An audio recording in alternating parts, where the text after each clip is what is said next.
ఆ ఆర్థిక పరమైనటువంటి అంశాలతో ముడిపడి ఉన్న వాటికి ఈడీ ఫాలో అప్ చేస్తుంది.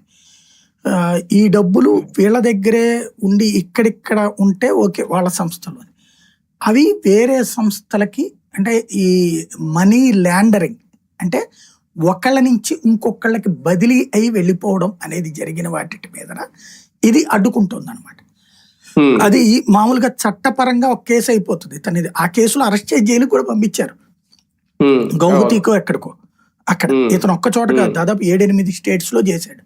ఇప్పుడు మీకు ఇవాళకి కూడా కొన్ని యూట్యూబ్ వీడియోస్ అవి వస్తుంటాయి. హైదరాబాదు లేకపోతే బెంగళూరు ఇట్లాంటి చోట్ల ఏంటంటే ఈ మధ్య కాలంలో కొత్త కాన్సెప్ట్ పెట్టేసుకున్నారు చాలా. అది ఆర్జుడీని అనుకుంటా అప్పట్లో.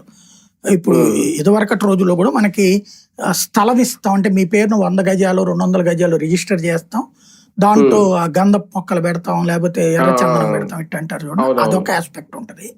రెండవది ఎట్లా ఉంటుందంటే మీరు 10% పెట్టేసేసి ముందు రిజిస్టర్ చేసేసుకోండి మా దగ్గర, 3 ఏళ్ళు పడుతుంది కన్స్ట్రక్షన్ కి, అయిన తర్వాత మీకు ఫ్లాట్ ఇస్తామని చెప్తారు.